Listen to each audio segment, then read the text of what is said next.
It's a beautiful day in the neighborhood. I know you see Swagoo there. You were expecting Keyshawn. That's tomorrow. They switched up on me. They get beat down, so they tried to switch it up. Throw a little monkey wrench into the game plan. We got a lot of stuff to talk about. We got some NBA action to talk about. My man Paul Feinbaum is showing up to discuss college football. Swagoo is in the house to talk about the Chiefs, his Cowboys, and everything in between. And yo, Swagoo, check it out. Check it out.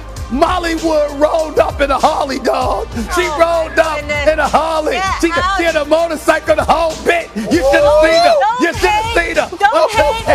Appreciate. I do appreciate. I do appreciate. You don't have to be all sensitive. I appreciate where you're coming from, Molly. Don't be so sensitive. The black works for you. The bald head works for him. My receding hairline is working for me. All that and more coming up. First take in the house. Let's go.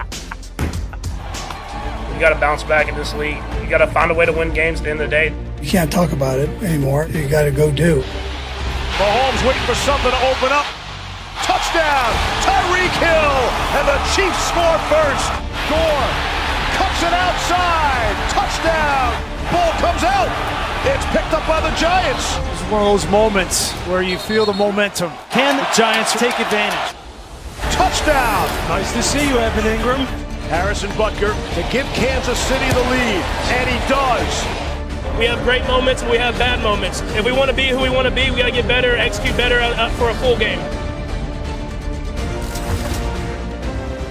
What's going on, everybody? Welcome into First Take.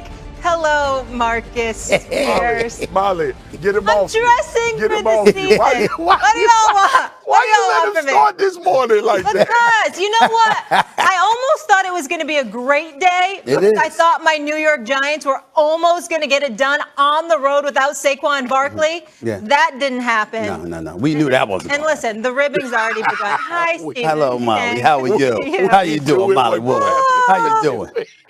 All right. You on one today, huh? OG, you on one today. Everybody getting it today, huh? Everybody getting it. It's too early for this. Can somebody get me an espresso, please? I'm not Don't ready get for an this. espresso. She gonna need it today. Look, she gonna Molly, need it today. look. That's There right. we go. Here we go. Here Get we it go. going. Here we go. Here we go. Here we Get go. it going. That's All right. right. I hope everyone at home is That's joining right. us. Okay, guys. So as you just heard, the Chiefs obviously squeaking out a win, 3-point win there. Patrick Mahomes, 275 yards, 1 interception in 1 TD in prime time. Mahomes, what was this win like?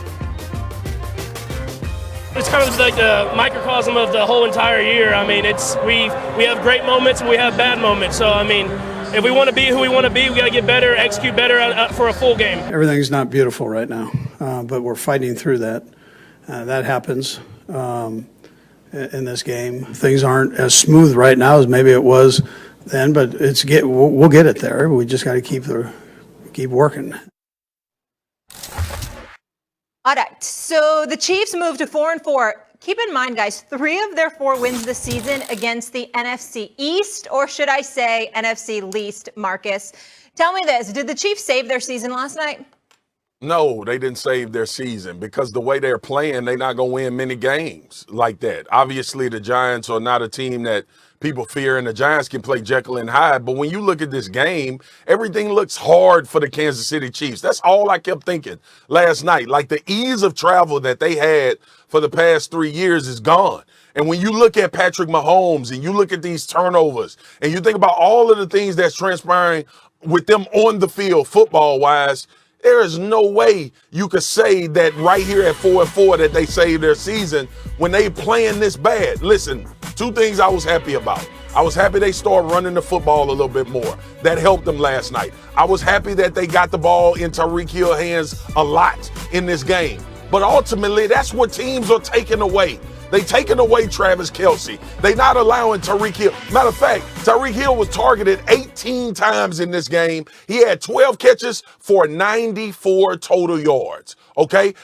Look, we all know Tyreek Hill is phenomenal, the type of athlete he is. But when he catches the ball 12 times and doesn't go over 100, that lets you know that defenses are playing this team in regards to what Patrick Mahomes has had a lot of success with, and it's not working. The coaches need to figure out what they need to do differently. Patrick Mahomes needs to play better, and this offense in totality, which was supposed to carry them, which is why we had them back in the Super Bowl. Most people had them going back to the Super Bowl. It's one of the worst parts of their football team. So hell no, they ain't saved their season. They beat the Giants. I'm sorry, Molly. They beat the Giants. Okay. It's going to get tougher from here on out. Well, first of all, a couple of things. You're wrong. Let's get that out the way first. And here's the reason why you're wrong. Are they still alive?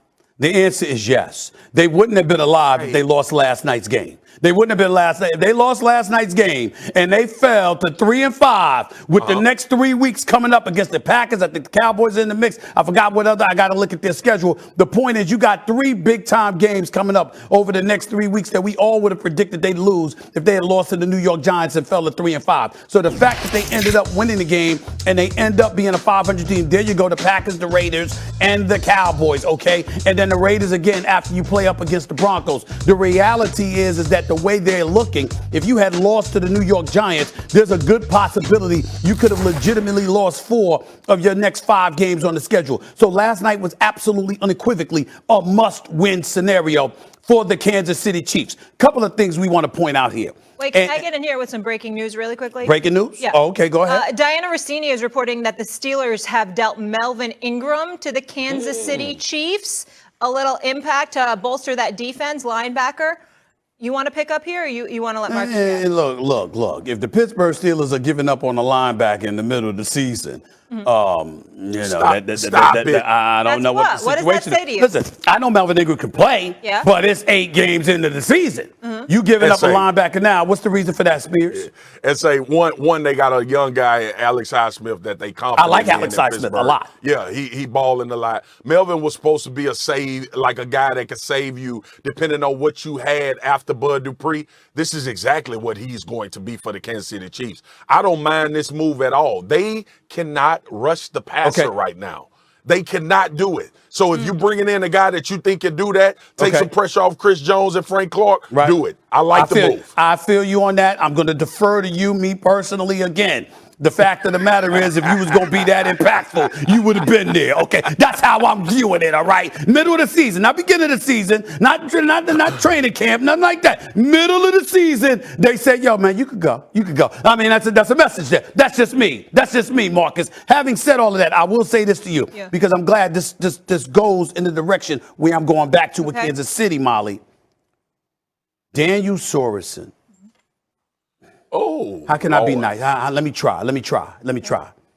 You know, you're a lucky brother to be in the league. I mean, you listen, ladies and gentlemen. I want y'all to understand. Now, Marcus, again, you're the football guy. You're a former football player, not me. So if I pick this up, you know it's a problem. I saw number 50 go like this, Molly, Swagoo. You know what I'm saying? He said, we got the inside. Whatever you do, all you got to do is make sure you don't let Ingram get outside to score a touchdown right there. And what does he do? That's exactly what he allows Ingram to do, to catch that touchdown. I mean, all you had to do was play the outside. They said, we got the inside. And somehow, some way, you still couldn't pick that up. He was targeted 3 times, all right? Gave up 61 yards and a touchdown, okay? Gave up a perfect passer rating to Mr. Daniel Jones. Daniel Sorensen is a problem. That's why their defense has had problems. That dude right there, he's just a problem. Having said all of that, again, back to my original point, they saved their season because now you're a 500 team.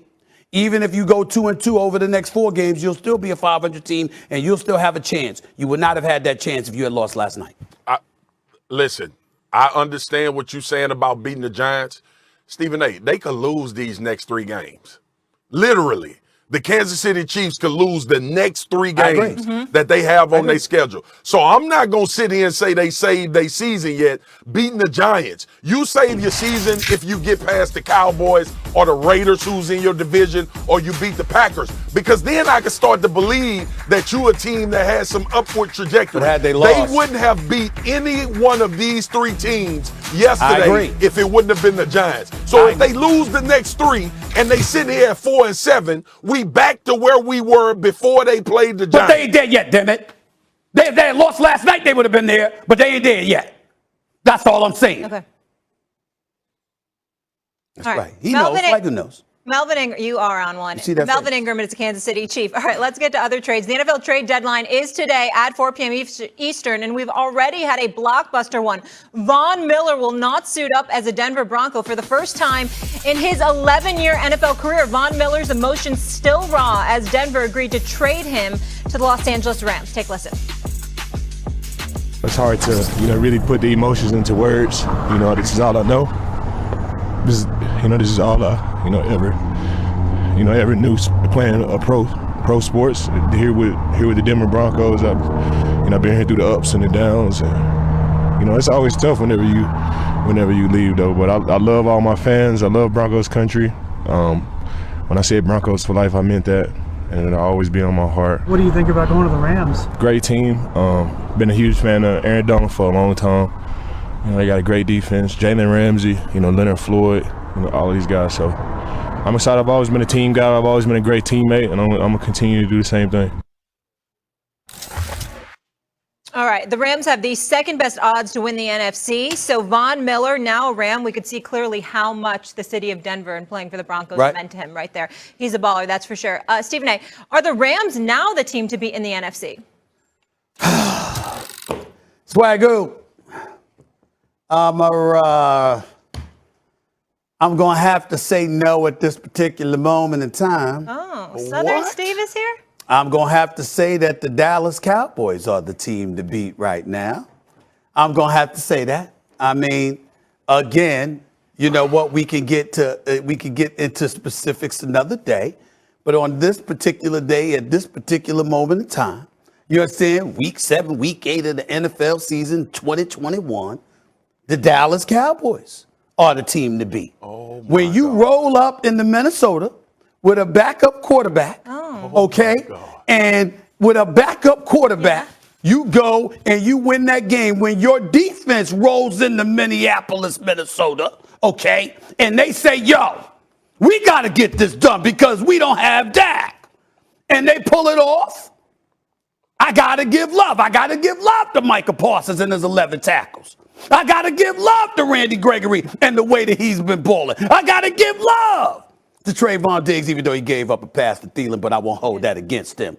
The reality of the situation is that right now, the Dallas Cowboys have not one, but 2 players that are making the run for Defensive Player of the Year honors. My goodness. And when you take that into consideration, along with the pieces that they have in place without Dak Prescott, on this particular day, this particular week, I would have to say that my objectivity, my professionalism must take fold. Very and diplomatic on election day. I must be able to do that, on election day, because I'm a man of the people. I'm a man of the people. Yeah. The bottom line is, on this particular day, the Dallas Cowboys should be deemed the team to beat in the NFC. Oh my God.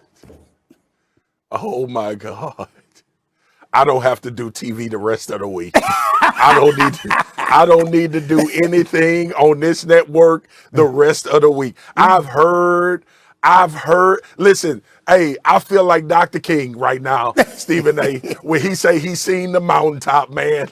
Like, I just never thought that I would sit on this show and hear that type of analysis come from Stephen A. Smith about the Dallas Cowboys. Listen, man, I'm a relish in this. I'm not going to ruin this by saying anything.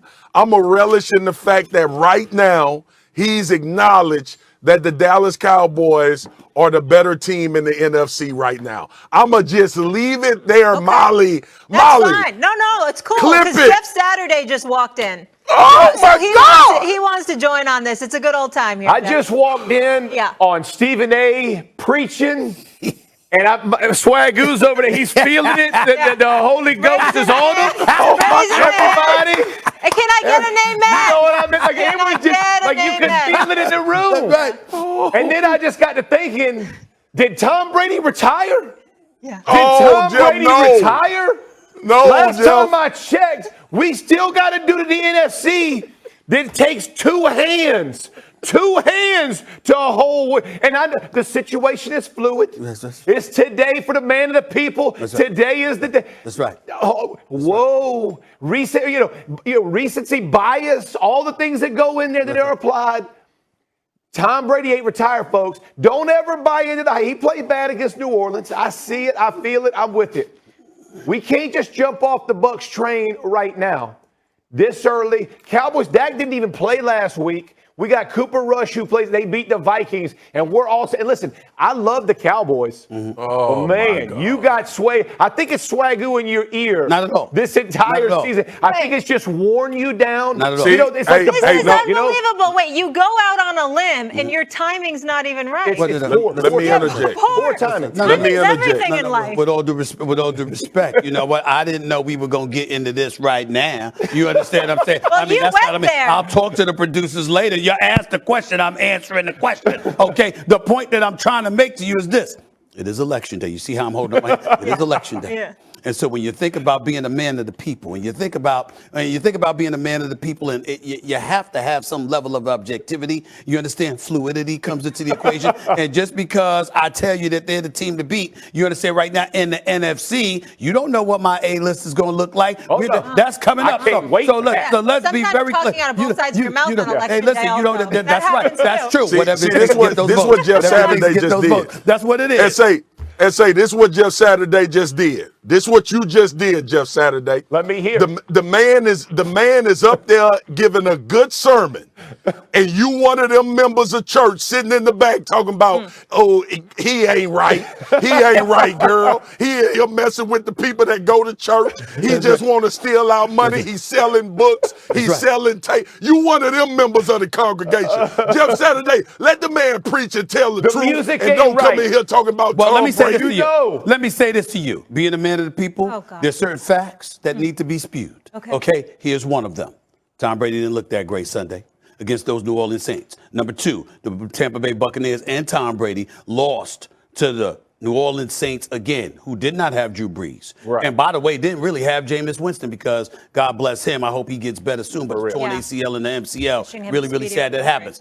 They lost. Tom Brady and the Tampa Bay Buccaneers, the reigning defending Super Bowl champions, lost to Trevor Siemian. Yeah. Now, I understand that Trevor Siemian has been in the league quite a while, and I'm not trying to throw any shade on him, and we know it's about that defense more than anything else. For sure. But again, when we take fluidity into consideration, and we combine that with the fact that how you just looked this past weekend, okay?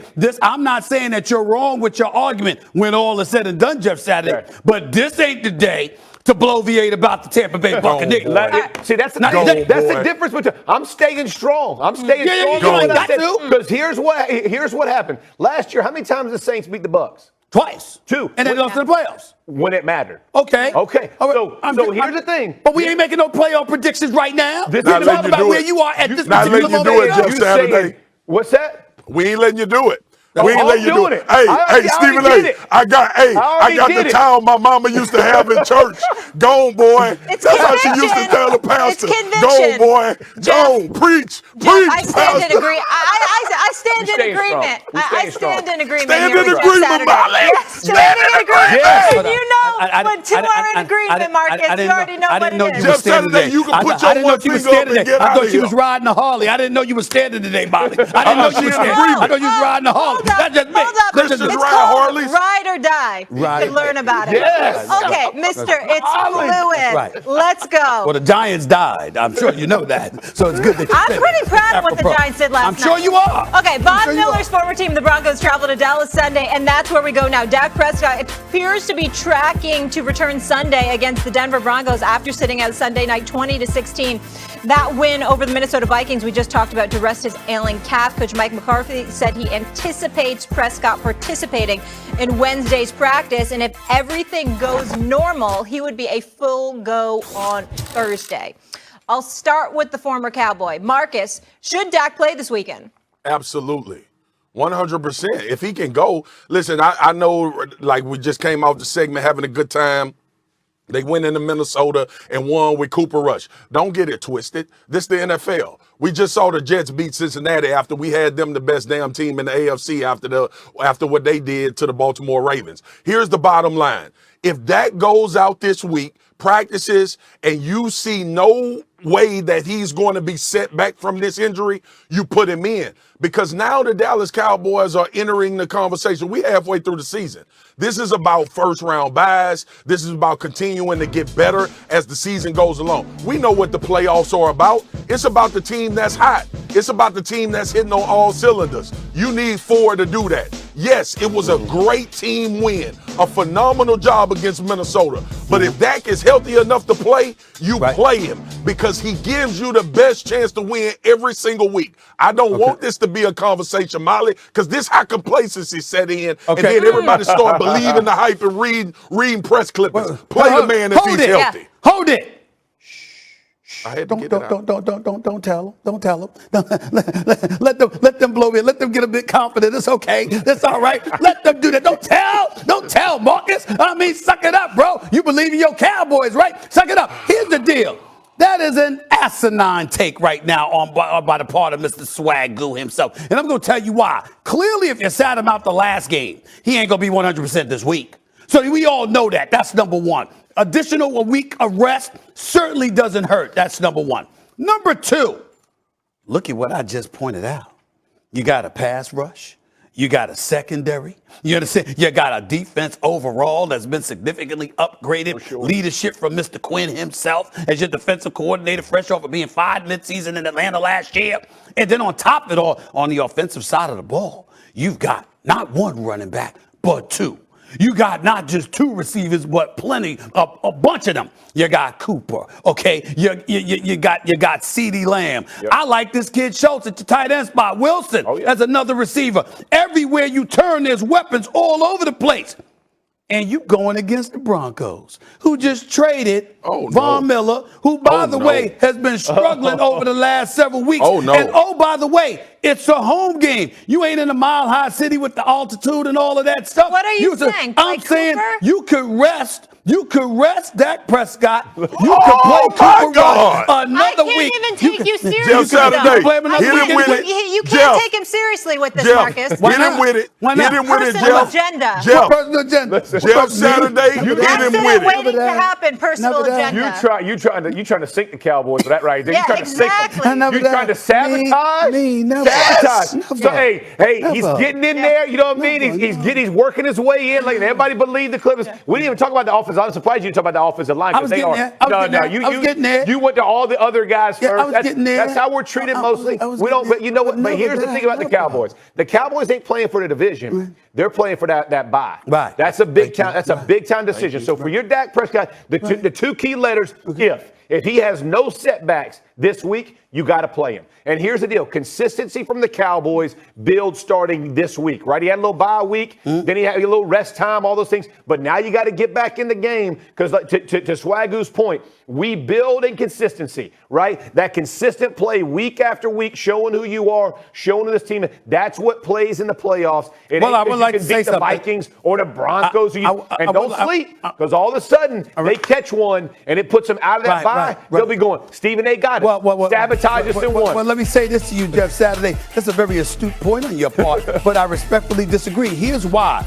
I understand that the Rams are incredibly formidable, as we all know. They've already lost to the Tampa Bay Buccaneers, so in a tiebreaker, Tampa Bay would probably get the tiebreaker, of course, and I get all of that. Right now, Dallas only has 1 loss, Tampa Bay has 2. They don't play the Rams on their schedule, but you do play the Cardinals. You do play the New Orleans Saints, who can end up finding themselves in first place if they win this weekend. So I only say that to say, you know what? If you're the Dallas Cowboys, to some degree, you do control your own destiny. I mean, so I'm saying, what's the concern? You got one loss. You got 1 loss. You control your own destiny. I'm just saying. Yeah. I ain't letting them do it. I'm not making sense. I ain't letting them do it. I'm not making sense with the problem. I ain't letting them do it. You scared? I ain't letting what's them the do problem? it. See, Jeff, because this is what happens. Stephen A. knows what success is. He knows that it's not a continuum. He gonna show up on 90 damn shows this week, Yes. and he ain't gonna have nobody tell him, well, you had a good show last week, so don't worry about this week. That's right. He is not going to listen to that. And he want to sit here and tell America, Mr. Politician, a man of the people, he want to sit here and tell the people that Dak Prescott shouldn't play and the Cowboys should be comfortable with that because they play the Denver Broncos. You ain't go see, here's what happens. I come on this show, and he want to do things nice, Jeff. He want to start them off nice. He want to get things going, and then he want to come with this foolishness. He want to start foolishness right after he say something nice. Stephen ain't know damn well Dak Prescott should be playing in this game, and he gonna sit up here and talk about everything around him.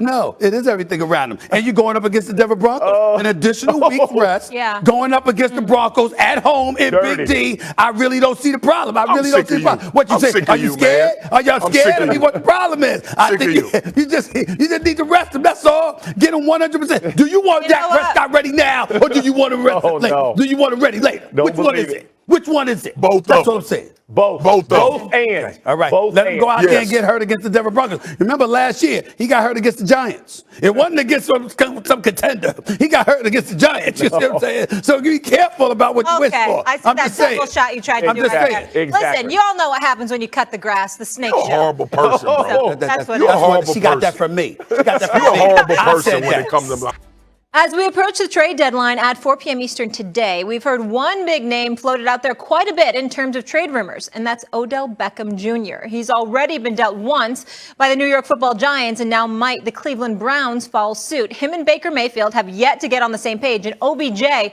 having the worst season of his career. Here's Browns coach Kevin Stefanski. I do. Yeah, I do. And I base that off of what I see from him each week. And again, I just think he can affect the game, and that's where I'm really making sure that myself, our coaches, we have to put him in position to make some plays. You're not going to like to hear it, but I need to do a better job. And we scored 10 points, so I certainly have to do a better job there. All right, Marcus, I'm going to start with you. Who deserves the blame for OBJ's struggles?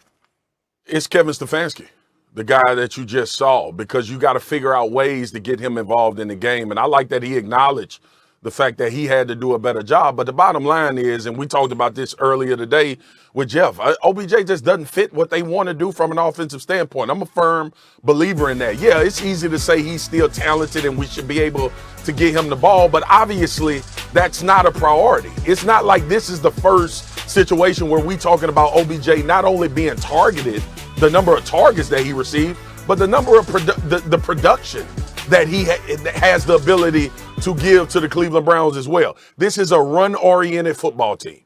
It's a quarterback that's being asked to make plays throughout the duration of a game, but not be the catalyst for them winning. This is offensive line, running back centric offense where they want to operate with possession guys, not guys that really blow the top off of a defense, not guys that create all of these explosive plays. And that's what Odell Beckham Jr. is. I'm not sure if Odell Beckham Jr. is a run intermediate route, short routes, deep routes all game long. Maybe he's diminished to a guy that can run deep routes and get open, or maybe he's diminished to a guy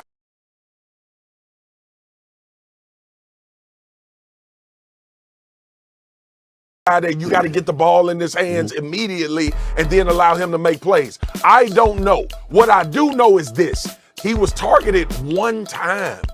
One catch in this past game. Are you kidding me? I know for a fact, before I watched the tape, that there was more opportunities to get Odell Beckham Jr. involved. And maybe he just doesn't fit what you want to do, not only from a scheme standpoint, but from the guys you have on your team. So trade him. All right, guys. First of all, let me be very, very serious here. And I'm going to open up by saying I'll defer to the both of you, but I'm going to give you my honest, heartfelt opinion based on what I've seen, because I've watched a lot of Cleveland this year. Odell's got to go. You got to get him up out of there. There's no reason on earth for him to be a Cleveland Brown. And I blame Baker Mayfield. And I'm going to tell you why I blame Baker Mayfield. people look at Baker Mayfield and we talk about him being an average quarterback per se. He's not a scrub. He's got a lot of moxie. He can make some throws, and his pass indicates that he's a winner, et cetera, even though on the NFL level, it's a little bit different and far more challenging. And there's a plethora of quarterbacks that you can look at that you could say are better than Baker Mayfield. That's not where I'm going, Jeff Saturday. That's not where I'm going, Swaggo. I'm thinking about what I've learned through my years of reporting on football and, more importantly, talking to guys like yourself about the game and what the expectation is of a quarterback when it comes to the relationship with the receiver. And you can see that the relationship between Baker Mayfield and Odell Beckham Jr. is virtually non-existent. There is no chemistry. There's no cohesiveness. There is no feeding of the ego because we got a quarterback whose ego, I believe, is just as big as the ego of that wide receiver. I think all of that comes into play. And so what does that lead to? That leads to minimal amount of targeting, which we saw this past weekend when Odell Beckham Jr. was only targeted once. We also see a guy in Odell Beckham Jr. whose spirit just ain't in it. And he's like this, I'm going to go over the middle and I'm going to take this hit. I'm 28. I'm turning 29 years of age November 5th, if I remember correctly. I got a future. I know the last time I played the full season, I had a 1,000-yard season, back-to-back seasons. I know that I can still fly. I know I can still be a deep threat. I know that I can still be a playmaker. But for this guy, that's what we're looking at when we look at the Cleveland Browns. And I'm looking at Andrew Berry, and I'm looking at Kevin Stefanski, and I'm like, what the hell are y'all doing? Are you trying to win or are you not? Right. Because clearly, Odell Beckham Jr. doesn't want to be there. He doesn't believe in Baker. Baker, for some reason, doesn't want to feed him. We understand it. This is about them. It's not really about Kevin Stefanski per se. I know he's the coach, and I know he's responsible for Marcus Spears, and I know the running game with Chubb and Kareem Hunt when he's in there. That's the priority, and he doesn't fit what they do, and I get that. But what I'm talking about is a relationship that exists between the quarterback and the receiver. When that receiver knows he's coming to me. Stephen, that's not going to be the case. When he does get fed, does he make the most of it? No, he hasn't lately. He was injured in the past, but in the past we weren't saying that. We've talked about Odell Beckham Jr. This is the first year we've talked about actual slippage. All those other years we talked about injuries. We're talking about actual slippage now. You know why? Watch it. Slow it down. We all got DVRs, Jeff. We all got DVR swaggle. Slow that bad boy down. And the Odell Beckham Jr. that used to go like this now goes like this. Yeah. The Odell Beckham Jr. used to go up, now goes here. The Odell Beckham Jr. that used to sit up there and sacrifice his body, he ain't doing that. There's something there that he's saying, you ain't worth it. And so when you hear rumors, he want to go to Green Bay, he want to go to Kansas City, of course, Tampa Bay, something. You know what he is? He wants to go where a quarterback is because 100%. He don't believe in the guy that he's playing with. And if you're Cleveland and you know that's the case, why are you keeping him there? The deadline is today. Let that man go. Odell Beckham Jr. is in a spiritual prison right now as we speak. He is miserable in Lake Erie. Let him go. Jeff, where are you on this? Are you blaming Baker as well? No, definitely not Baker Mayfield. And listen, I understand the relationship.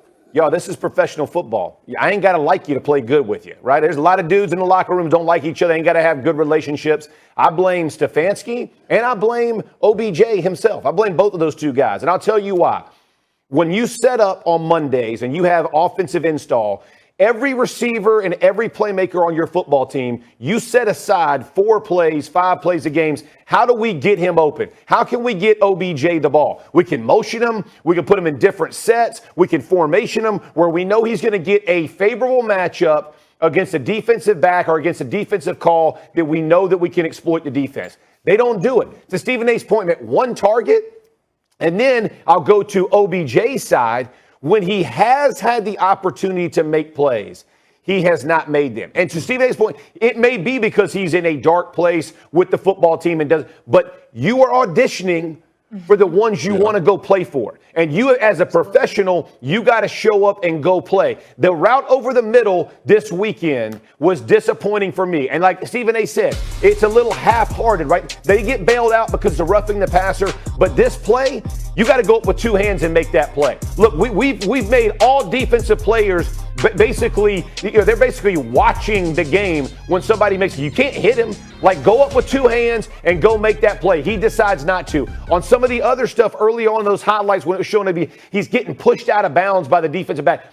You can't have that. And if you're a guy who's evaluating him to bring him on your team from Kansas City, from Green Bay, the tape don't lie. The eye in the sky don't lie, man. And I get you might not be in the best situation, but you have to present the best version of you so that I want to bring you on my team. So from a Mayfield may not like him. He may not like Mayfield. Again, I have played with guys who don't like each other. Guess what? We still won a bunch of games because it was before Swaggle gets back. us. Before Swaggle gets back, I'll ask this and I'll throw this question to both of y'all. Okay. I totally understand your point, Jeff, and I agree with you in general. But when you say playing with guys that you don't like, were they guys that you had to depend on? I know everybody's a part of the team and the team wins the game. But a wide receiver can't do anything without his quarterback. And a quarterback can't do much if you don't catch the ball. So there's a synergy that is supposed to exist. And when that doesn't exist, that's a case where I understand animosity. I understand dissension or whatever, because you're dependent on that person. You could be a linebacker and the guy and your cornerback ain't getting the job done. But that don't stop your ability to go at the quarterback, et cetera, et cetera. Right. My point is that you're a quarterback, you're a wide receiver.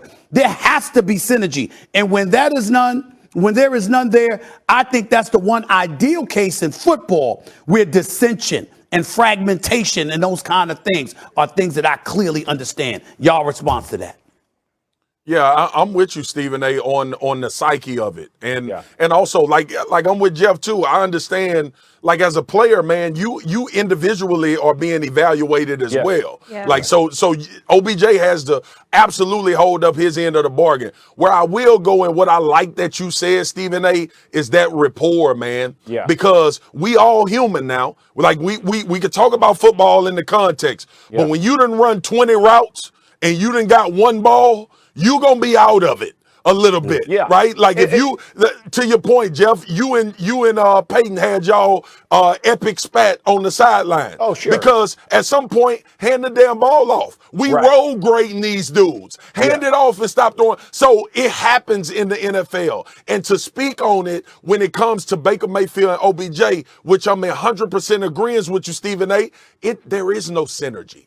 There is no confidence. There is nothing that's manifesting between them two that tells you it's going to get better going forward. That's why he needs to find another place. And listen, I agree with both of you. My problem is that should have come from the head coach. Like you can create chemistry by feeding him. Like a guy like OBJ, you know when you bring him to your organization. Like Marvin Harrison, Reggie Wayne, two guys, one's in the Hall of Fame, one will be in the Hall of Fame. We fed them dudes. Like we got them touches. We force-fed those guys to keep them in the game. You don't deny them the ball the first half and then think in the third quarter you're going to come to them the first time and they're going to make a play. Like it don't work that way. People can say, "Oh, they're so." No. That is the mindset of the position. If they're open, they want the rock. So I do agree with Stephen A. and you on that point. So I go, if you're open, take the shot, man. Come to me. But I go to Stefanski, man. That's got to be created from you as the offensive play caller. Like, get the guy touches, make it easy, make it where Mayfield can't screw it up, right? Like, force that play to be had. That's the part that's frustrating. Because listen, you are not a better team by letting OBJ go. I'm just telling you, from the Cleveland Browns now, they may do it to Stephen A's point and your point.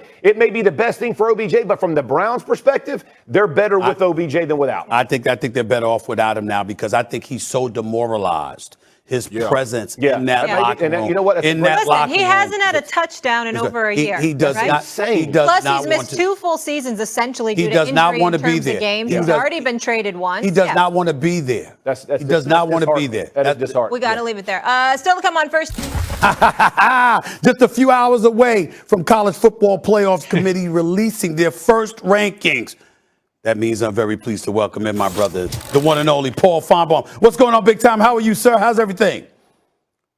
Oh, it's so great to be back. Thank you, Stephen A. Man, always good to see you. Let's get right to it. If you were a committee member, who would your top 4 teams for the playoffs be right now? You have to start with Georgia, although I have a feeling I may get some disagreement later on. And then Alabama is number 2 after that.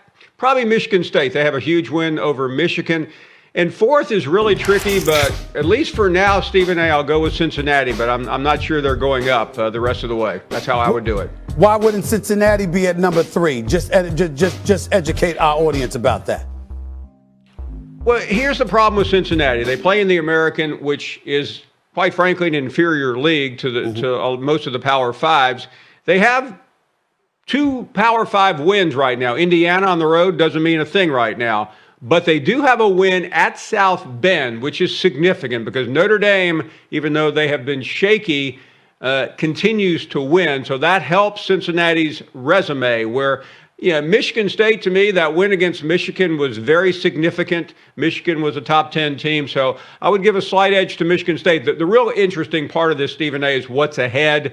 Michigan State on November 20th goes to Ohio State. They win that game. There's no conversation left. And Cincinnati has to hold on because their schedule does not get any better. Their biggest game remaining is SMU. That is not going to impress anybody. I'm going to go back to the Big Ten in a little while, but let me get to Alabama. You know I'm going to bring up Alabama. Roll Tide. I do not like the fact that they lost to Texas A&M and Jimbo Fisher. I did not like that at all. But nevertheless, they are 7-1 right now. They've got 1 loss. Do they absolutely positively need to beat Georgia in the SEC title game in order to make the college football playoffs? Yes, Stephen A. Smith. Listen, I'm going to give you a break, okay? I know you've had a busy year. I watched with pride as you hosted Jimmy Kimmel. You killed it. I see you on General Hospital. I see you hanging around with Kevin Hart. So I'm going to excuse the fact that you haven't been watching college football as closely as you should be. Right. And if you're watching it closely, Georgia's up here and Alabama's here. Alabama's great. We all know that. We don't need to say Nick Saban's the coach. They have Bryce Young. But the problem is this team is not the same as last year, and you know why. Mac Jones isn't there. Najee Harris isn't there. You have a couple of receivers that are killing it in the NFL right now, and they don't have a lot of chemistry, especially on defense, Stephen A. Georgia's defense is as good as I've seen in at least 10 years, maybe ever. Let me tell you something right now. Shockingly, it might shock you. First of all, I agree with you. I don't disagree with you. I think Georgia is better than Alabama right now. That is number one. I watched Georgia against Auburn. I watched Georgia against Florida. I've watched Georgia a few times this year because everybody was talking about Stetson Bennett completing 66% of his passes. I mean, he hasn't knocked me off my socks. It's about that defense. I watched their opener against Clemson. I recognize that Georgia is real and they deserve to be the number 1 team in the nation right now. And I got questions about Alabama's defense. But if Alabama were to face Georgia, since you're saying what you're saying, do you believe that Georgia would knock off Alabama if they were to meet right now? Yes, I do. And Stephen, I know that bursts your bubble. And you don't have to. I don't need to show my credentials for Alabama. Everyone knows them. But I'm just trying to be realistic. And things can change in 5 weeks. But right now, Georgia is a better team. Now, there's one thing I want to point out, though. You mentioned Stetson Bennett the fourth. He's the Georgia quarterback. Yes. Their best quarterback hasn't been seen for a while, and that's J.T. Daniels. He started the season a Heisman candidate. He came over 2 years ago from Southern Cal, where he started a couple of years ago. He's been banged up, and he has been he's not been a factor. He could have played last Saturday against Florida. They didn't need him. They were up 34-0. He'll play this Saturday, and you'll see him more and more. And they need him to beat Alabama. Now that part of it, I agree with you on. Paul Feinbaum, I'd be remiss in not bringing up this question before I let you get on out of here. We watched Jim Harbaugh lose another big game, had a big lead. Ended up losing to Michigan State. You know what? He's got a game coming up against Ohio State. We know that he's allergic to beating Ohio State. That doesn't seem to be able to happen. Is his job on the line? Should it be on the line at Michigan in your estimation? I think it is on the line. He's not going to lose his job for what happened last week, but he has a couple of big games. He goes to Penn State, needs to win that game. But the game he has to win, Stephen A., is at the end of the year at home against Ohio State. He loses that, there's no purpose. There's no reason for him to continue there. What you said about Beckham a minute ago almost applies to Jim Harbaugh. His time is very short, and you just can't live your life as the Michigan coach and lose every single year to Ohio State. You can catch the Paul Feinbaum Show from 3 to 7 p.m. Eastern Time on ESPN Radio, Sirius XM, and the SEC Network, of course, the one and only Paul Feinbaum. Always appreciate you, my man. Thank you so much. Thank you, Stephen A. Back to you, Molly. That's my guy, Paul Feinbaum. So, good day. Later this show, for the first time ever, will the Cowboys come in at number 1 on Steven's A-list, or will it be a B-list or a C-list? I'll let the guys decide. Plus, Big Perk joining the show. Should Dame ask for a trade to Philly? Don't miss that. And are the Rams the clear-cut NFC favorites after their huge trade for Von Miller? All that and more. Keep it locked. But last night, it wasn't I just want to pretty. let the world know I'm ready to go. We're taking the house right now. The victims roll on through. You want some more? Just roll on through. Come get some more. I'm not scared of Tim Tebow. I'm not scared of Michael Irvin or Keyshawn. Something must be wrong. You were wrong. What? You were wrong. What? Come on. I'm taking Dak Prescott. Oh my God. Stephen A's wearing a crimson tie. Oh, Stephen A. What? You done lost your mind. You hear me with the mouth and not with his ear. Listen with his ear, not with the mouth. I think you're getting nervous. Roll on through. You want some more? Just roll on through. Come get some more. We're taking the house. An accident coming. I see it coming. All y'all have started something.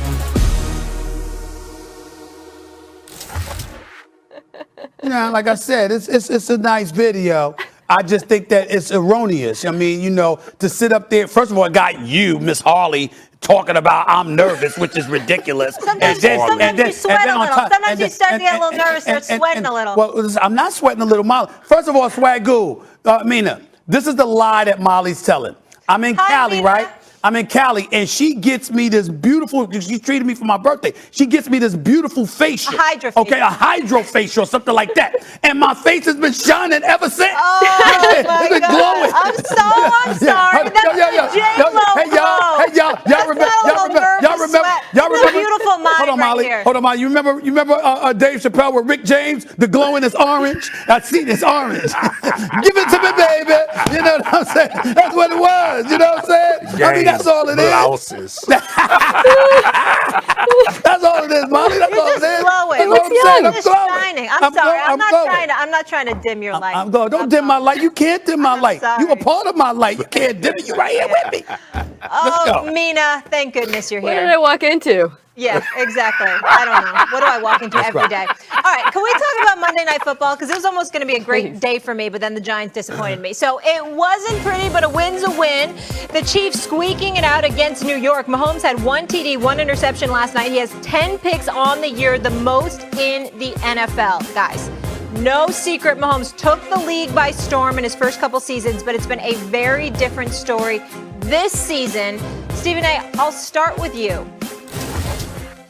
Do you believe we've seen the best of Patrick Mahomes? Yes, we have. Because I don't think people realize, you know, I see Mina with her face there, her facial expressions, and you know Swagoo's about to jump on me. Ladies and gentlemen, I would ask rhetorical questions. Didn't Patrick's Mahomes' first year as a starter, didn't he throw 50 touchdowns and 12 interceptions? I believe that was the case. Yep. He went to the AFC Championship game. Did he win the Super Bowl championship the next year? I believe we saw that. So what I'm saying is that to me was the best. What I'm saying is whatever he does in the future, I think will mirror what we have already seen. I'm not trying to say that this is the best he's done. I'm saying that what you see from him moving forward, because I don't think this struggle is going to last. The brother is just too gifted, too talented, and what have you. But I mean, when I see him do work again, well, what's he going to do? He going to do better than 50 touchdowns? He's going to do better than win a Super Bowl championship? No. So since he's already done both, I'm saying that you've already seen the best. The logic cannot be defined. Yeah, but are you evading the question here and talking out of both sides of your mouth? My logic is undeniable. You remember Vicky? Remember Vicky from the movie I, Robot? My logic My logic is undeniable. My logic is undeniable. It's true. Mina, do you feel like he's evading the question a little bit? Not at all. Well, he threw something in there, a little bit of a trick, which he said he might match it. And that is what I want to ask you. Are you saying he's going to never play as well as he did, or do you think he can match it? Because if that's I'm saying what you're he can match it. I'm saying he can match it. He can't exceed what he wants, what he has already done. Well, it's not going to happen. He's not throwing for 50 touchdowns again in his career. He's not throwing for over 50 touchdowns. He's not going to be Peyton Manning throwing for 55 touchdowns. It's not going to happen. If he was to match it, again, he would go down as one of the greatest, honestly up there with the greatest to ever do it, candidly. I am okay with that, the notion that he might match it. What I disagree with is anyone who thinks that we have already seen the best and he's never going to get back there, because Patrick Mahomes is 26 years old. He just turned 26. He has played 54 regular season games. He's had like 3 bad ones this year. The sample size suggests he will get back to being the guy that we saw. And this whole conversation, the panic really we're seeing about Patrick Mahomes right now, it reminded me of Tom Brady in 2014. I'm sure you guys remember when the Patriots got the brakes beaten off of them by Kansas City, and everyone was saying, Tom is done. Tom's never going to get back to being who he was. And then he did, because the NFL is cyclical and it's a team sport. And Patrick Mahomes is not playing great football right now, in particular last night. But what we're seeing from the Chiefs is an institutional failure, and chances are the team will go back to being better at some point, and we will see the sort of performance from an incredibly, incredibly talented player that we saw earlier in his career. MK, you don't need to explain. We have not seen the best of Patrick Mahomes. Okay? And you look at stats and you look at these gaudy numbers that you spew out of your mouth, Stephen A. It has nothing to do with how well he performs. Patrick Mahomes will tell you in his 50 touchdown season that there were a lot of things he could have improved upon. There were a lot of things he could have done better as a quarterback. He will have a better season than the one we saw already. He'll be a more mature guy. He'll have more qualifications going forward. He'll understand from this type of season that he's having what not to do. I remember sitting on this same show 2 years ago when somebody was, not you, Stephen A., this is not geared towards you. They were telling us that Aaron Rodgers was done because Aaron Rodgers threw 25 touchdowns and 8 interceptions, and it was abysmal. He wasn't the same. Green Bay needed a new quarterback, and he followed up with an MVP season, and he followed up with one of his best seasons ever. And we've seen, you've been calling him a bad man for way longer than the MVP season that he had last year, and you would have people tell you, including Aaron Rodgers, that that was his best season as a professional quarterback. After all of the great things we've seen him do. Patrick Mahomes also has an extra game now going forward with his career. So we'll see a better version. Well, we'll probably see him throw more than 50 touchdowns. First of all, when you start your little soliloquy there, first of all, let's be very, very clear about something. You don't get to decry numbers because you feed off of those numbers. First of all, you listen to Mina drop them every day when you on with her on NFL Live. I watched you. I saw you the other day. You let her spew the numbers, and then you said, you know what, Mina, I'm glad you asked. And then you went about your business of spewing your stuff. Absolutely. Okay? That's what you did, okay? And then you took those same numbers that Mina threw out there, and you sat up there and you articulated them on Get Up. So I'm watching you, Marcus Spears. I'm watching you. That's number one. Number two, let's also be clear about something here, all right? Since we're going to bring up Patrick Mahomes, I think it's time for us to broach a subject that we haven't broached before. Oh, boy. We consistently have said Patrick Mahomes is the best thing since sliced bread. He's the best quarterback ever. I tried to tell y'all that, bad man. You understand, was something else. Not only that, but right now, who you picked? Aaron Rodgers is a better quarterback. Tom Brady's a better quarterback. Matthew Stafford's a better quarterback. Josh Allen's a better quarterback. Lamar Jackson is a better quarterback. Dak Prescott is a better quarterback. Right now, Patrick Mahomes is struggling to be seen in the top 10. What? So I just thought that it was important to point that out. That's where I wanted this conversation to go, I think Mina. you inadvertently just made our point, which is that quarterback play is incredibly cyclical and dependent on context. Marcus Spears brought up Aaron Rodgers. Aaron Rodgers did struggle for a couple of years. People weren't wrong at the time when it happened, and then he bounced back and went back to being an MVP season. So much about being a quarterback in the NFL depends on the system fix around your face. She's telling the truth. She's not fix telling your the truth. face. And don't So tell me, the don't tell me to notion fix that my we've you fix already your seen face. the best of Patrick Mahomes, which was the premise of this argument, is that you're pointing out that the rankings of quarterbacks shift year after year. To me, it illustrates why we cannot say that we've seen the best of Patrick Mahomes, because you know what? He has rare arm talent.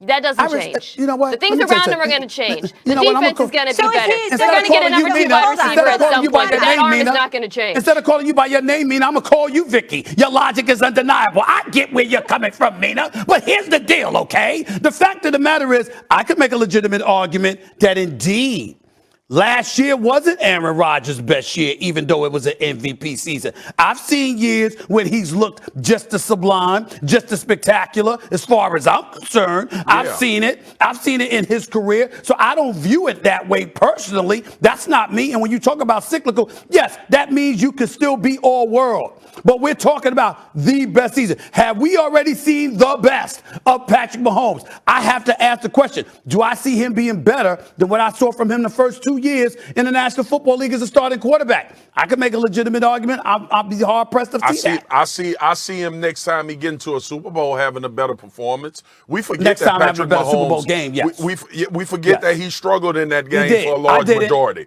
So here's the bottom line. You're wrong. Me and Mina I'm is not wrong. right. And he I'm not has wrong. the opportunity to have his best season coming up in the future. That is the truth. Let me tell you something. Listen, they got me this one. Listen, he's not right. He's not right at all. He's I'm very absolutely wrong. But I will right. say this. NFL Live, that is a hell of a show. And I'm very, very proud of what I'm seeing from all of them. Mina has been spectacular. Swagoo, I saw you on the big board the other day. I was crying. Laughing. And Dan Orlovsky, what the hell has gotten over Dan Orlovsky? Have anybody been noticing what's been going on? Not just on NFL Live, but when he was in the booth calling a college football game. He in the booth jumping around. Yeah. Bob was choosing and all of them looking at him like he lost his mind. He jumping around with the student section and all of this stuff.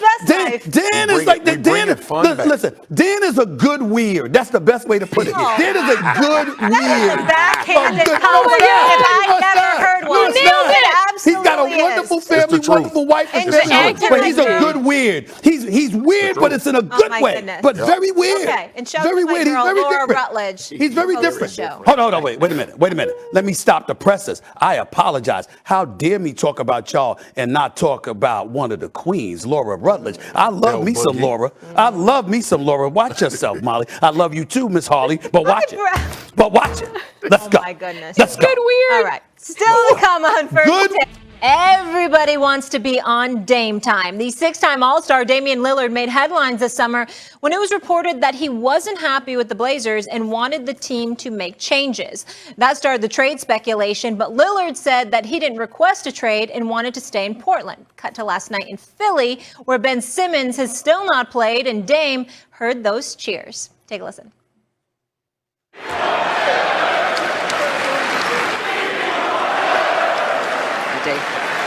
Chance going up here at the center.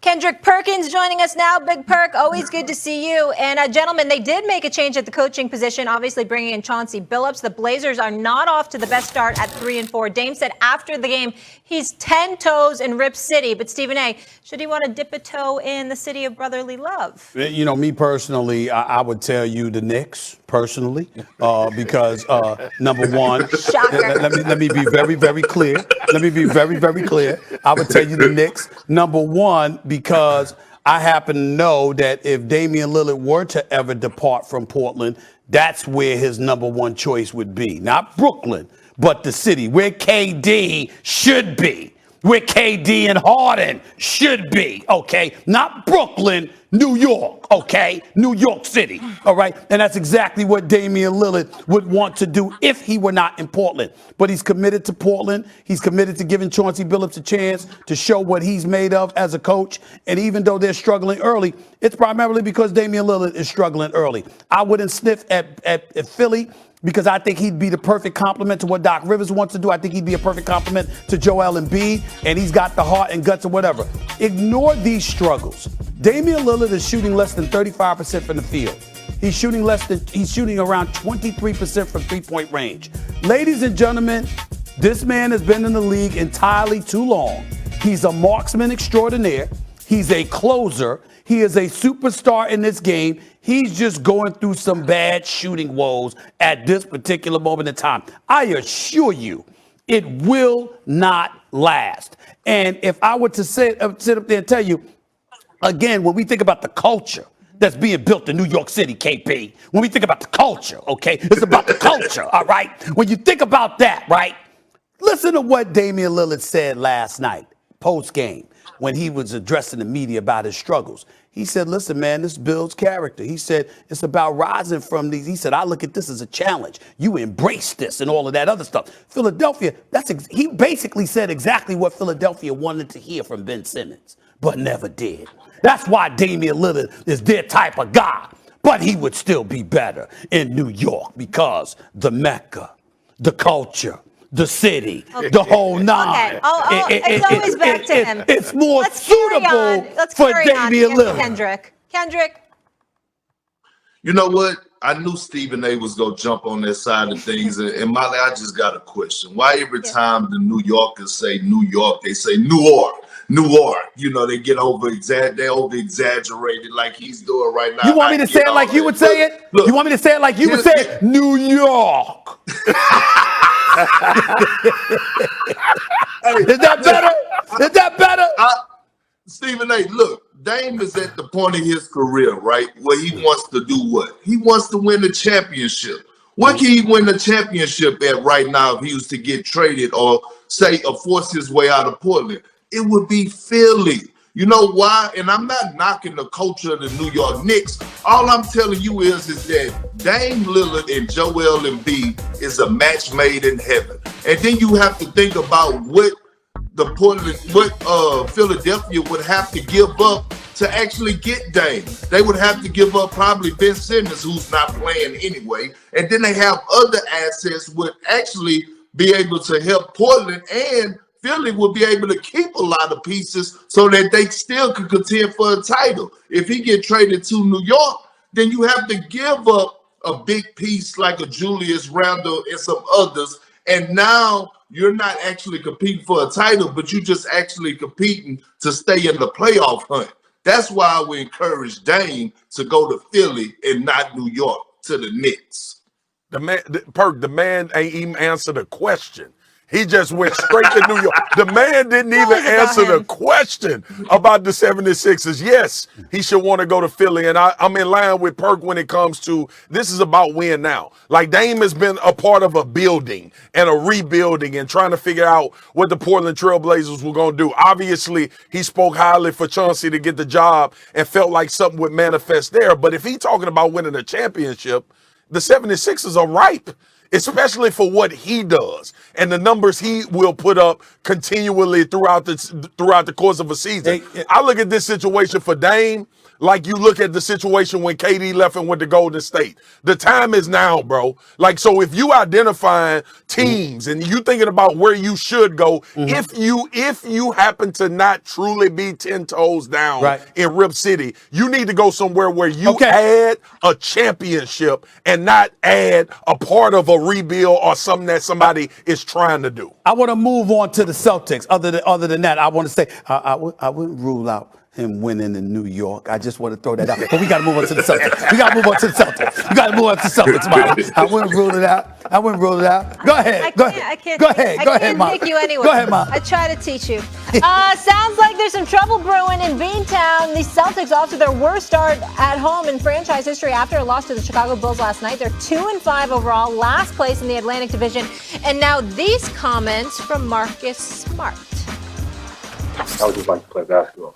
You know, every team knows we're trying to go to Jason and Jalen.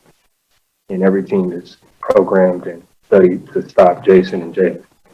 And I think everybody's scouting report is make those guys try to pass the ball. They don't want to pass the ball. And that's something that they're going to learn. Big Perk, you want a chip in Boston. Let's just air it all out, why don't you? Are you worried about the Celtics? Yeah, I am. And Marcus Smart has lost his damn mind. You know, it's certain things that you know as a player that you can't come out and do in the interview or come out and say in the interview. And those are one of the things. You cannot attack your two franchise guys in the media saying that they need to pass the ball. Not only are you attacking them, you're attacking the first-year head coach in Ime Udoka, who's just starting to get his feet into the sand a little bit and trying to figure things out. You don't need outside distractions. You don't need turmoil inside the locker room. It's a reason why they didn't let Jason Tatum and Jaylen Brown speak after the game last night, because they went up after Marcus Smart. And here it is. I hear Marcus Smart going up there talking about, Jaylen Brown and Jason Tatum need to pass the ball. He should be talking about defense. Because you know what? DeMar DeRozan had 37 last night on 75% shooting. You know what, Stephen A. and Swagoo and Molly? I played with a lot of Hall of Famers. I played with some great players. And in the fourth quarter, we had a rule on the team. We go to the guys that get paid the big bucks. Y'all take us home. And on the Celtics, that's Jaylen Brown and Jason Tatum. Period. I don't care if they go 0 for 20. Period. And you don't break the locker room code by calling them guys out in the public. Perk, theoretically, I get you. I totally agree with you. But Marcus Smart has never done this before. And he's been their teammates for years. So I get what you're saying. And on the surface, I think you're absolutely right. And that's why I wanted Molly to go to you first, because I know you know this stuff inside out in Boston, and you were calling games with them last year. They were interviewing you pregame, postgame, if I remember correctly, last year, okay? What I'm saying to you is this.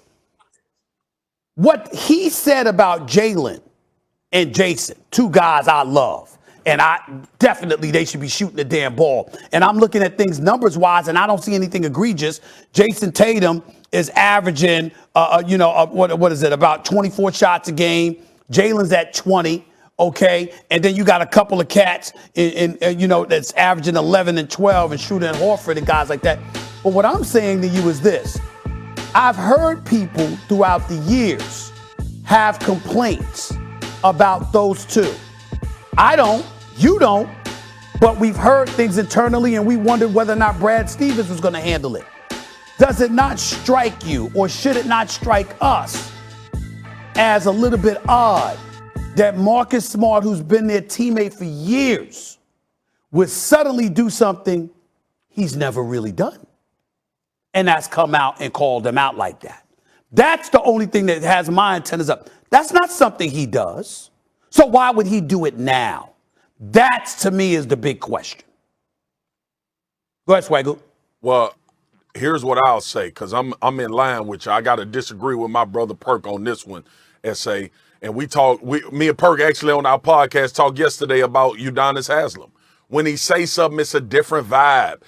And Marcus Smart is really the heartbeat to me of the Celtics. When you start thinking about just grimy and him carrying on actually what y'all had going in Boston, Perk. So to Stephen A's point, Marcus Smart knows the game. I'm talking about the game and what you speak after a game, the things that you say. That was a pointed statement that he was making, and I think it's in order to push Jason Tatum and obviously move Jaylen Brown into being better basketball players. I don't think this is about ball hogging. I think this is about how can the Boston Celtics be a better basketball team. Now, it could be misconstrued from those guys. They could take it personal. They could think that it's a shot from Marcus Smart personally at them as basketball players. I got the tone of, hey, y'all, we way better than what we should be right now. I mean, we way better than what we showing to be. And this is a part that we going to have to get better at in order to be a better basketball team. Let's leave it right there so I can be a good hype woman. So we've got Swagoo and Perk the new podcast, fresh episodes every Tuesday. My guys, I love it. I love that you guys have joined forces. Wait, I'm not done. Okay. Then we've got NBA Today at 3 Eastern. Big Perk will be on that. Then NFL Live, 4 Eastern. And then you're going to be on NBA Countdown tomorrow. Let's go. Let me say this to you. Can I say something real quick? Swagoo and Perk. Yeah. I love them having a podcast together. It's must listen to, it's must see. But I got a problem with the name. Swagoo and Perk. Everybody know who y'all are. How about Huff and Puff? How about Huff and Puff? How about that? How about Huff and Puff podcast? How about that? You know what I'm saying? I mean, everybody knows Swagoo and Perk. As soon as you do a damn hair loss commercial, we'll change the damn name of the podcast. Hey, check this out. Check this Why out. you going smoke? Marcus, they pay me enough. I will do it. I'll do it. Ain't no problem. I ain't got no shame. You need to be. I'm in my 50s. I'm good. Okay. Perk, he hating. Huff and Puff podcast. Listen. Huff and Puff. Huff and Puff. I need prayer to deal with you. I just said it's time for Steven's A-list. Here's the deal. The list is fluid. I know it's fluid. I know all of that. I'm glad it's fluid. I think he's confused. The list is fluid. It's fluid. It's fluid. Only recency bias, Batman. Because you done lost your mind. If it's so fluid, how are we not considering the Bills? You can come back because the list is fluid. You know how he gets away with all of it? It's fluid, man. It's fluid. You're biased, Jeff Saturday. You're biased. You can do what you need to do. It's your list. This list is banana. It's fluid. It's fluid.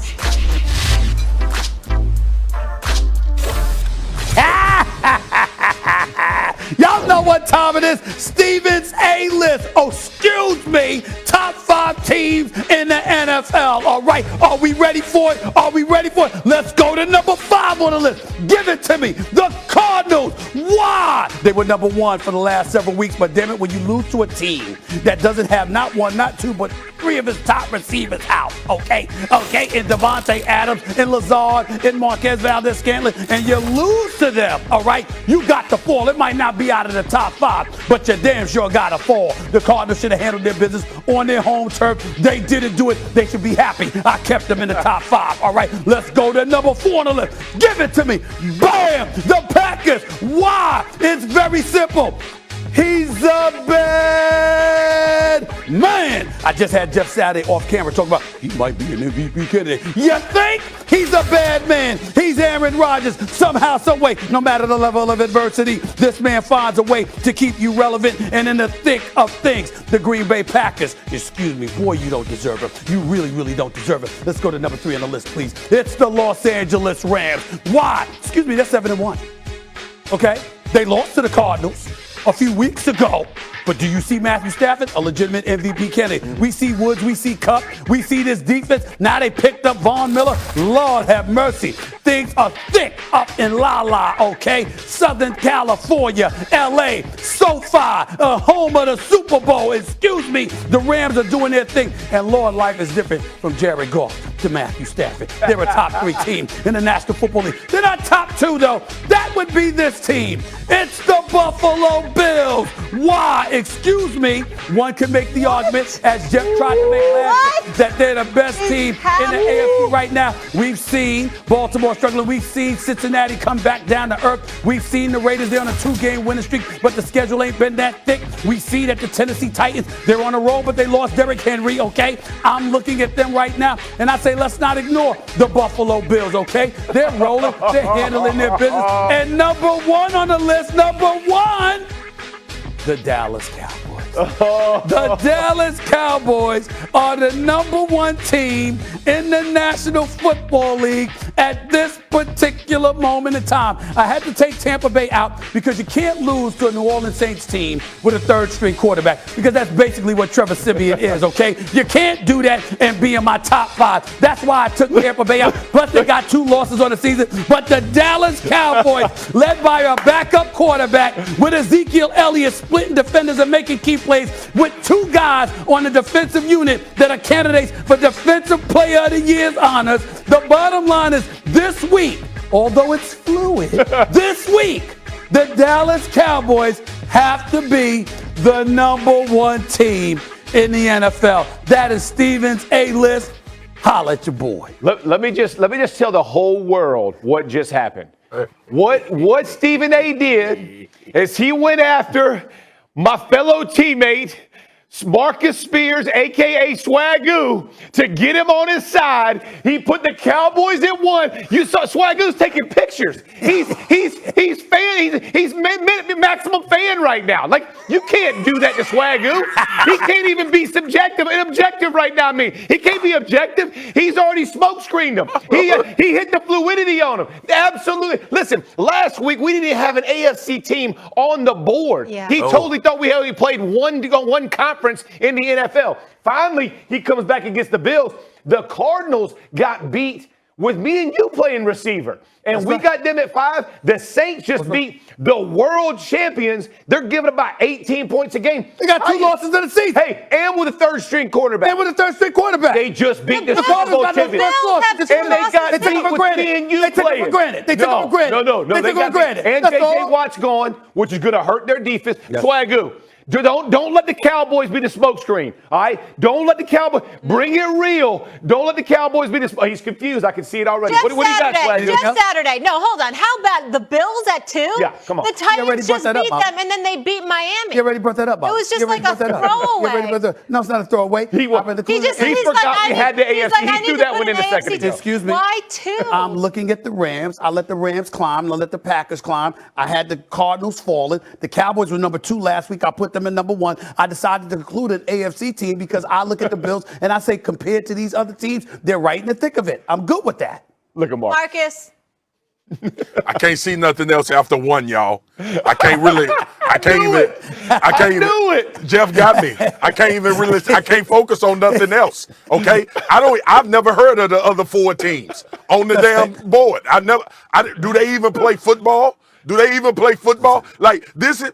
First of all, let me say this, okay? This is a monumental day on the show called First Take.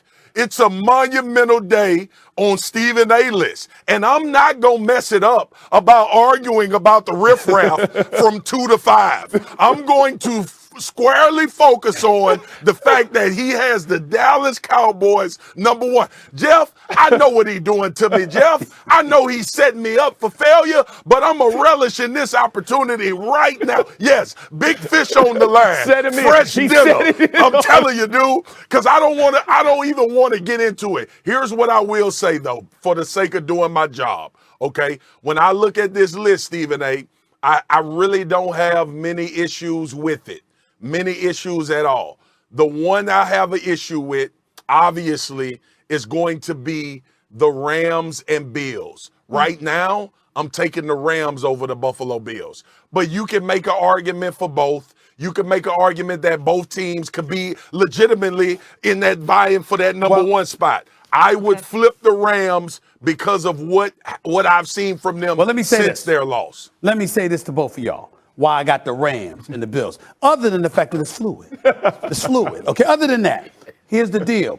The road to prosperity appears to be easier for the Bills 100%. than it is for the Rams. That's a great point. And so as a result of it, I'm looking at that road that you got to travel through the NFC, and the chances of this team advancing higher are bigger than But if you're just going week to week and we're talking 2 lost teams, I think you should have showed the Titans some love. No, because I know the party's over now, but they bit 3 big-time opponents the last No, I would have had them on this list instead of the Bills if Derrick Henry hadn't gone down. But because Derrick Henry gone down, I'm like, I know, but I'm like, We gotta go. We gotta go to break. Still to come on first, the Golden State after the Rams send a 2nd and 3rd round pick to the Broncos to acquire the star pass rusher. Miller joins an already stacked defense headlined by Aaron Donald and Jalen Ramsey. My girl Mina Kimes back here with us. Mina, Rams getting even better. Are they now the team to beat in the NFC? I think they are. Listen, Stephen A., I saw your list, your little list. I actually thought you did a good job this week. I thought the teams were correct. But unfortunately, for me, the Rams are number 1. And I love the Cowboys. Marcus Spears, you know I've been high on the Cowboys. I've been high on Dak Prescott forever. But when you really break it down and compare these 2 rosters, the Rams have the edge. First, offensively, I would say both of these offenses are comparable in terms of generating explosive plays. People might point to the Rams and say, well, look at the level of competition. They actually rank first in the NFL in defense-adjusted value over average. That's Football Outsiders DVOA metrics. So they have been beating the brakes off of teams. Defense, to me, is why I give the Rams the edge. I love the improvements that Dan Quinn has made, for sure. They got some rising young talent.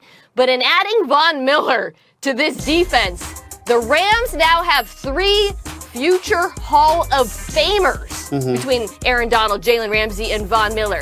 This pass rush, which was already exceptionally good, they don't got to blitz now. We talked about this on NFL Live anymore with Von in the mix situationally. Then finally, the deciding vote for me, head coach. I go Sean McVay over Mike McCarthy. Again, very close. Love the Cowboys. Right. I just think the Rams are the best team in the NFL at the moment. Well, I mean, one of the things that I would say to you, Mina, is that I think it's important to recognize that the Rams had an important game against Arizona, and they got shellacked. That's number one. Number two, Matthew Stafford, as gifted as he is, has no playoff success to validate any adulation that's thrown in his direction. I believe in the brother.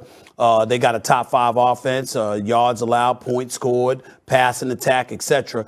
They're 21st against the pass and in yards allowed. And so Von Miller is definitely going to help in that regard. We get there. But I think the most important point before I hand it off to Swagoo, Mina, is that let's just pay attention to. It's important to acknowledge the Cowboys as the top team right now. I mean, after all, there's pressure that comes with that. There's pressure that comes with that. See, when you say number 2, you just put somebody over them. Say what you want to do is you want to put the Cowboys number 1.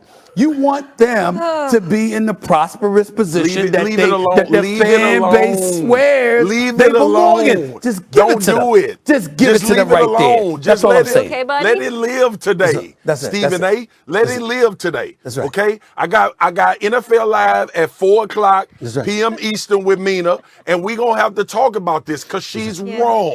Okay, the Dallas Cowboys are the best team in the NFC right now. I agree. Right now, it's the Cowboys. Absolutely. All right? For the sake of time, I'm going to pause and let Mina have the floor. Go ahead, Mina. Yeah, Stephen A. talked about playoff experience. Again, Jalen Ramsey, Aaron Donald, Von Miller. I love Dallas. I love what they're doing, but we are talking about a lot of young players and a turnover-dependent defense. That's all. Yeah. I understand. Mina, we're going to go with the Cowboys.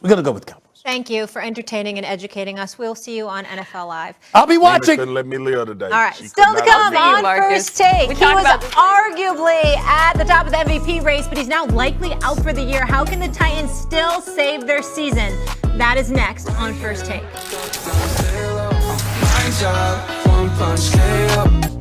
Derrick Henry will have surgery today on his foot, injured in Sunday's win against the Colts, wishing him a speedy recovery. Coach Mike Vrabel says that Henry will be out indefinitely. So cue Adrian Peterson, AD, signed yesterday to the Titans practice squad with plans to elevate him to the roster. Peterson played all 16 games with the Lions last season, but hasn't played a snap this year. Stephen A., can AP save the Titan season? No. Okay, a lot of confidence. Thanks. I don't. Listen. Father Time is undefeated. The fact of the matter is, Adrian Peterson, all-world player, future Hall of Famer, sensational running back. At his best, I would have taken him over Derrick Henry at his best. But we listen, it's been a few years since Adrian Peterson has been Adrian Peterson. And we're talking about a guy in Derrick Henry that was en route to another 2,000-yard season. You ain't replacing that with Adrian Peterson. Sorry, I'm not buying that. Yeah, I'm with you, S.A. Look, you don't replace him, but let me like really get into football real quick. This is about them being able to continue with their identity offensively. It has nothing to do with replacing Derrick Henry because you can't, to Stephen A.'s point.